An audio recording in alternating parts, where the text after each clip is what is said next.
Doctor Mohammad Shahbaz साहब जो हैं वो लाइन पर आ चुके हैं। उनको एक दफ़ा फिर खुश आमदीद कहूँगा। डॉक्टर साहब, thank you so very much. आपको आवाज़ आ रही है मेरी? जी जी। जी जी। डॉक्टर साहब वेरी फर्म सॉरी, मतलब लाइन लाइन लाइन कट गई ना मेरी कोई तरफ से। कोई बात नहीं, कोई बात नहीं। डॉक्टर साहब, मैं चाहूँगा ज़रा गुफ्तगू के सिलसिले को वहीं से जारी रखा जाए।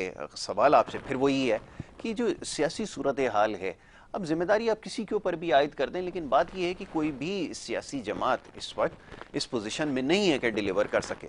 और ऐसा क्यों है, ये समझना हमारे लिए बड़ा मुश्किल है। मैं चाहूँगा ज़रा इसके ऊपर गुफ्तगू की जाए।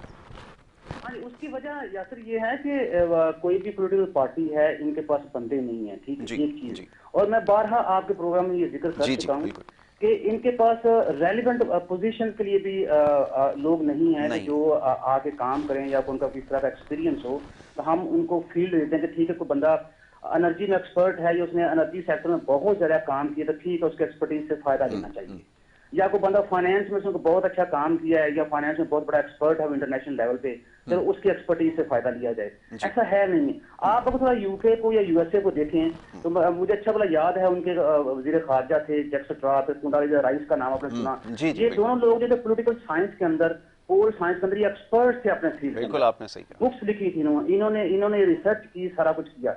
मुझे ये बताइए कि हमारे मुफ्ता इस्माइल साहब जो हैं, ये कितने बड़े एक्सपर्ट हैं, या हमारे जो शौकत तरीन साहब हैं, वो कितने बड़े एक्सपर्ट थे। नो एक नो। बैंक चलाना और एक मुल्क चलाना दो डिफरेंट चीजें हैं। बिल्कुल आपने सही एक कहा। फैक्ट्री चलाना और मुल्क चलाना दोनों डिफरेंट चीजें हैं। ऐसा ही मेरे ख्याल में पाकिस्तान को क्या करना चाहिए कि इस मुल्क के अंदर एक यूनिवर्सिटी होनी चाहिए, है। जहां सिर्फ और सिर्फ सियासत के ऊपर स्टडीज होनी चाहिए। जी। इस मुल्क के अंदर एक यूनिवर्सिटी होनी चाहिए जहां सिर्फ और सिर्फ वेलफेयर की बात हो या वेलफेयर स्टडीज पढ़ाई जाएं। और एक इस मुल्क के अंदर यूनिवर्सिटी जो बड़ी इंपॉर्टेंट मैं समझता हूँ वो होनी चाहिए कि जहां लॉयल्टी पढ़ाई जाए। जी। ये पॉलिटिकल लीडर्स जो हैं, ये पॉलिटिकल लोग जो हैं, इनको पता चले कि वफादारी जो होती है मुल्क के साथ वो क्या बहुत अच्छी होती है, बात है। लोगों की फलाह बहबूद है वो क्या होती है, और सियासत क्या होती है। जी। मैंने कि आप ये बुलंदोपांग दावे करें कि मेरे पास 200 इकोनॉमिस्ट की टीम है, मेरे जैसा बंदा घबरा गया, यार ये 200 इकोनॉमिस्ट इन्होंने कहाँ से इकट्ठे कर लिए। बाद में आपने देखा है वो 200 इकोनॉमिस्ट का रिजल्ट आपके सामने है पिछले पौने 4 साल। जी ठीक है जी। जी उसके बाद आप ये देखें, ये मुल्क जरी था, मिल मिला के हमने तजर्बे कर करके पिछले 75 साल से हम एक्सपेरिमेंट करते रहे। आज इस मुल्क को हमने इंपोर्ट बेस्ड इकोनॉमी बना दिया है। ऐसा ही है। उसके बाद आप देखें हमारी एक्सपोर्ट वो कहां तक पहुंची हुई है।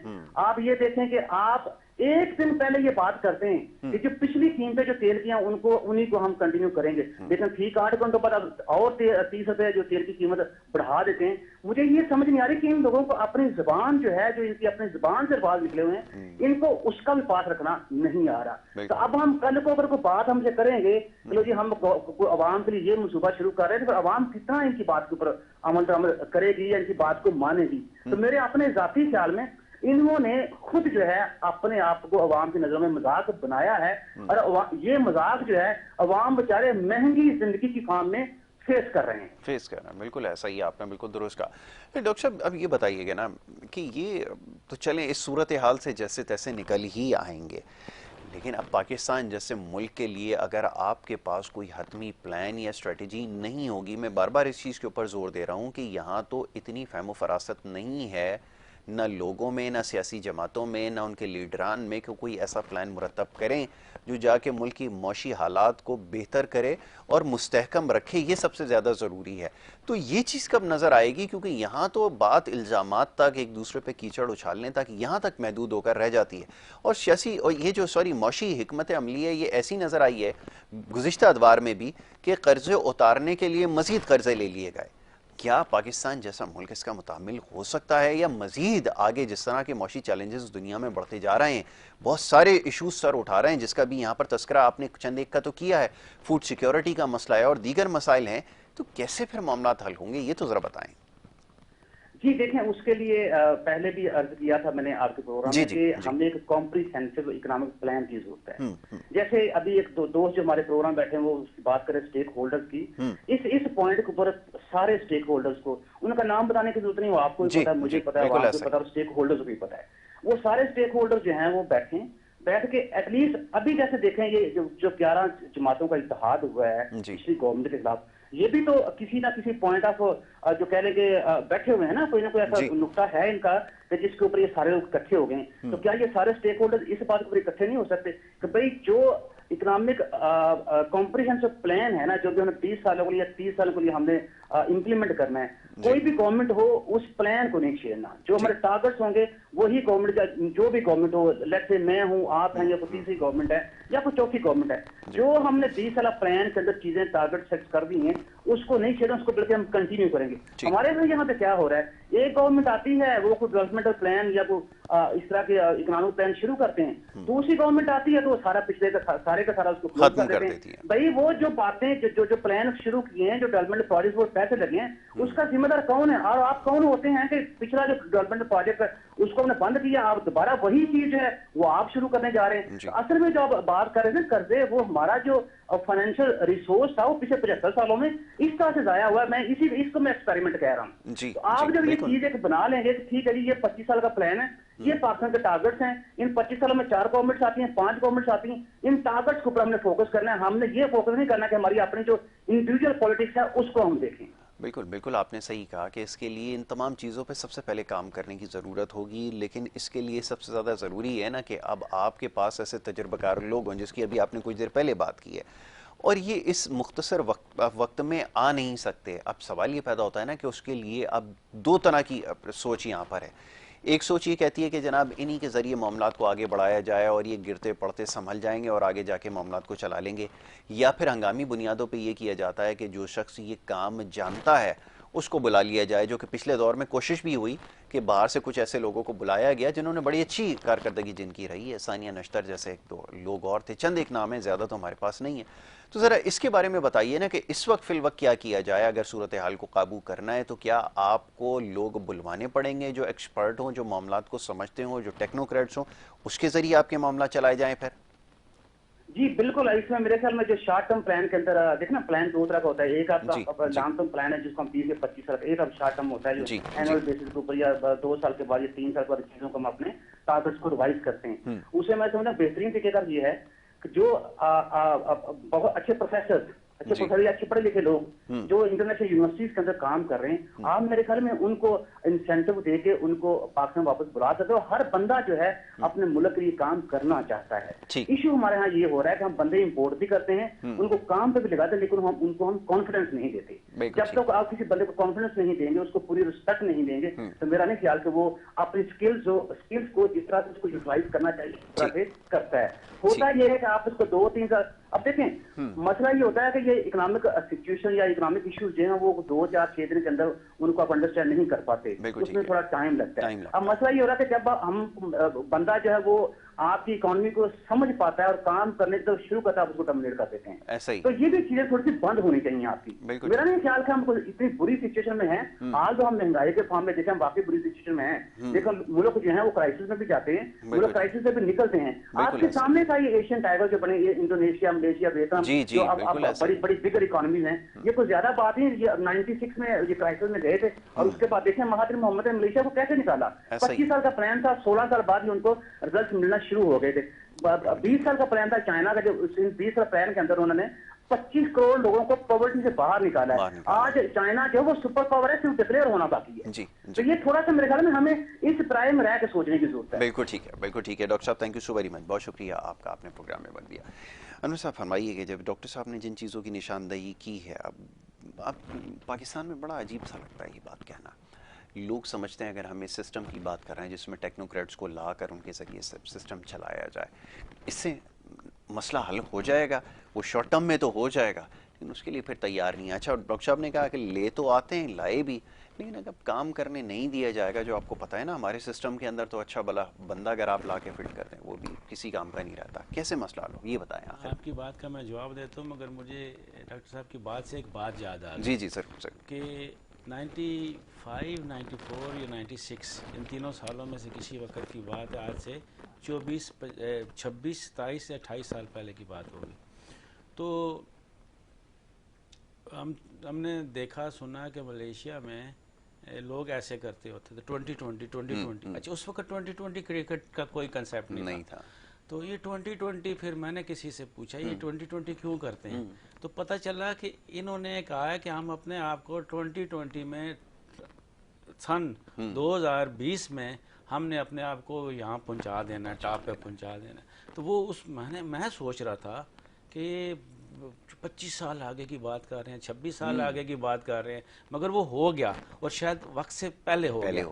तो हमारे यहाँ अगर आज भी ये हम 2040 करना शुरू कर देंगे, मगर शाम का नहीं पता। ऐसा ही हमारे अंदर हमारे ये जो गवर्नमेंट्स का, फिर जैसे ये ट्रांसफ़र और पोस्टिंग है, आज शौकत तरीन साहब हैं, शाम को हफीज़ शेख साहब होंगे, सुबह को मफ्ता इसमाइल साहब होंगे, फिर इनको गुलाम अपना सागडार साहब होंगे, तो पता ही भी नहीं चलता ना हमारा वज़ीर ख़जाना कौन होगा। अभी थोड़ी देर बाद पता चला जी काबीना में चेंज होगी। फिर तो ये एडहाकिज़म जो चल रहा है ना ये वाला, तो इसके लिए दूसरी बात ये थी कि जो आपका सवाल था उसकी तरफ आए, तो हमें सबसे पहले एक चीज हम ये नहीं देखते कि द राइट मैन और right job, right person for the right job, बिल्कुल नहीं। जो राइट जॉब के लिए होगा तो उसके लिए पहले उस बंदे की अपनी जो एजुकेशन है ना, मैं कोई मैट्रिक FA BA की बात नहीं कर रहा, वो एजुकेशन जो वो अपने उस शोबे के अंदर इम्प्लीमेंट कर भी सकता है ना। किसी शख्स को ये पता भी है, किसी ऐसे MNA को क्या पता है कि सड़क बनती कैसे है, सड़क का क्या उसके अंदर क्या जिसको इंग्रेडिएंट कहते हैं या चीजें कहते हैं वो कैसे डलते हैं, छोटी बजरी बड़ी बजरी क्या होती है, तारकोल क्या होता है, उसमें से नाली कैसे रखी जाती है, उसके बीच में फुटपाथ का क्या सिस्टम होता है, रोड से कितने उस पर कितने टन का लोड किस सड़क पे जा सकता है, उससे ज़्यादा अगर लोड जाएगा तो क्या होगा, और ज़्यादा ट्रैफिक अगर जाएगी तो क्या होगा, कितनी नॉलेज है उस वज़ीर कम्युनिकेशन को, जिसको आपने वज़ीर कम्युनिकेशन बना दिया, या जिसको वज़ीर आपने कम्युनिकेशन के साथ जो हमारे ये दूसरे ये टेलीफोन और सेल फोन वाली कंपनियां और ये उसका वज़ीर बना दिया, तो उसको खुद को कितना पता है, तो उसको भी मतलब जैज़ क्या होता है, जोंग क्या होता है, फलां क्या होता है, ये भी अगर नहीं पता, उसको आपने वज़ीर बना दिया। तो इनको पहले ये चीज़ नॉलेज होनी चाहिए, ये हमारे पास कम है। वो अभी फ़िलहाल आगे काफ़ी सालों तक ये चीज़ नहीं हो सकती। आपके पास BA पास MNA आएंगे, डिग्री को छोड़ दें, असली है ये जैली है, डिग्री होती है। BA पास आपके पास वज़ीर आएंगे जो कि कानून में लिखा हुआ है कि कम अज कम वो BA पास हो। ग्रेजुएट कहना जरा थोड़ा सा अच्छा अजीब लगता है ना, ग्रेजुएट बड़ी और चीज़ होती है, ग्रेजुएट थोड़ा सा अच्छा लफ्ज़ है, अच्छा लफ्ज़। तो ये BA पास जब आपके पास MNA आ जाएंगे और वो तो आ गया आपके पास, अब उन्हें कुछ पता नहीं है, तो इसके लिए लिहाजा आपको ऐसे टेक्नोक्रेट हर जगह पे डालने चाहिए और परमानेंट डालने चाहिए। और पहले आप उनकी भी तो देखें ना, लॉयलिटी देखें, उनकी डेडिकेशन को देखें, उनको समझें, उनकी ACR किस्म की चीज़ें वो आपके पास होनी चाहिए। डोजियर उनको होना चाहिए कि ये एक शख्स है जिसका नाम सानिया नश्तर है और ये शख्स जो है ऐसे ऐसे ऐसे ऐसे ये मुल्क और कौम के लिए अच्छा है। मैं तो अभी भी मियाँ शहबाज शरीफ साहब को पैगाम देता हूँ, मैं मियाँ शहबाज शरीफ साहब को पैगाम देता हूँ, सानिया नश्तर को दोबारा बुला लें, अपने साथ रख लें, मुल्क की खातर वो भी आएगी। और इस पे मैं सकता हूँ कप्तान साहब को भी कोई इतराज नहीं होना कि एक मुल्क की खातर अच्छा पर्सन आपको मिल जाता है कि आपकी सोच है वो नहीं जी वो तो PTI वाले उसमें आए थे। ये आपने बिल्कुल ठीक है। ये ब्यूरोक्रेसी के बारे में भी आपने कहा BA पास इम्तिहान, इनकी क्या काबिलियत है? आपने तो मेयार CSS का एग्जाम रख दिया, अब ये जो बन के बैठे हैं ब्यूरोक्रेसी के अंदर, सारी इसके अंदर शामिल है। बात बुरी लगती है लेकिन बात तो यही है कि तालीमी काबिलियत तो कुछ भी नहीं है, लेकिन आपने इतनी आम जिम्मेदारियां तो दी हैं। फरमाइए। देखिए जी, ये जो ब्यूरोक्रेसी का निज़ाम है ना, इसको थोड़ा सा बेहतर करना चाहिए। बेहतर ऐसे करना चाहिए कि जैसे आप CSS का एग्ज़ाम पास कर लेते हैं और CSS का एग्ज़ाम पास करने के पास आपके पास जो अपनी एकेडमी है उसके अंदर आप ट्रेनिंग करते हैं, तो इनको साथ में मैं चाहता हूँ कि पाकिस्तान मिलिट्री के अंदर भी ट्रेनिंग करानी चाहिए। पहले ये होता था कि जो न्यूली प्रमोटेड ऑफिसर्स होते थे ग्रेड 17 के, उनको आर्मी की यूनिटों में अटैच किया जाता था, उनसे काफ़ी चीज़ें सीखने के लिए। मगर जब वो जाते थे तो वो उनके सीखने की भी वो खुशी टाइम होता था कि हम आ गए हैं, महीना 2 महीने 1.5 महीने की जो अटैचमेंट हुई है उन्होंने उससे वो चले जाते थे बिल्कुल ही वहाँ पे सीखने के लिए जहाँ पे वहाँ पे सीखे सिखाए लोग होते थे। तो इसी तरह वो तो चलो हो गया, मगर इनको अपनी इस तरह से एकेडमी के बाद भी आगे से चीज़ें ऐसी करनी चाहिए। मैं तो सबसे पहले देख के मुझे तकलीफ़ होती है किसी ब्यूरोक्रेट के मैं ऑफिस में जाता हूँ, 17 तो नहीं 18, 19, 20 स्केल के उनका तौलिया जो है ना उनकी कुर्सी पे पीछे पड़ा होता है। वो मुझे देख के एक अजीब लगता है। तो वो उनका तौलिया जो देख के तो मैं कहता हूँ यार इनको मैं कैसे सिखाऊं, मैं जो मैनर्स होते हैं चीज़ों के, तो वो इन चीज़ें छोटी छोटी चीज़ बहुत छोटी होती है। एक चाय का कप कैसे प्रेजेंट करना है किसी मेहमान के सामने, ये करवान है, आपने खुद तो चाय दे दी नहीं। और बाज़ औक़ात ये भी होता है किसी को आपने खुद भी देनी है, कोई स्टेटस में वो होता है उम्र में बड़ा या उसमें रुतबे में बड़ा या कोई काम में बड़ा, तो उसको आप अभी ईदी साहब किसी ब्यूरोक्रेट के दफ्तर में चले जाएं तो ब्यूरोक्रेट खुद उठ के 20वें स्केल का कहेगा ये ईदी साहब ये होना चाहिए। इस किस्म की ट्रेनिंग होनी चाहिए सबकी। तो वही ट्रेनिंग के साथ साथ जो काम की ट्रेनिंग है, काम में भी एक दूसरे को होता है कि अगर उसको सही तरह से सीखा जाए, सीखते हैं, ये मैं नहीं कहता कि ब्यूरोक्रेट्स क्या कुछ नहीं है, उनको पता होता है, मगर उसकी इम्प्लीमेंटेशन जब वक्त आता है ना इम्प्लीमेंटेशन का, वहाँ पे जाके गड़बड़ हो जाती है। Very good, very good. Anwar भाई बहुत शुक्रिया, thank you so very much, बहुत शुक्रिया, आपने प्रोग्राम में वक्त दिया, बड़ी अच्छी गुफ्तगू आपके साथ रही और मसाइल का हल यकीनन उस चीज़ के ऊपर भी बात हुई है बड़ी तफसील से कि यकीनन मसाइल की निशानदही की जाती है, लेकिन मसाइल का हल क्या है, इस हवाले से भी प्रोग्राम में गुफ्तगू हुई है। और साथ साथ डॉक्टर मोहम्मद शहबाज साहब लाइन पे मौजूद थे, उनका भी बड़ा शुक्रिया कि उन्होंने प्रोग्राम में वक्त दिया। अब प्रोग्राम का वक्त क्योंकि यहाँ पे ख़त्म हो जाता है, लेकिन मामला और मौजू ऐसा है कि इसके ऊपर गुफ्तगू मज़ीद की जा सकती है और इंशाल्लाह ये सिलसिला आगे भी जारी रहेगा। अब इजाज़त आपसे लेनी होगी, अपना बहुत ख्याल रखिएगा। मोहम्मद यासिर को और हमारी टीम को दीजिए इजाज़त। अल्लाह।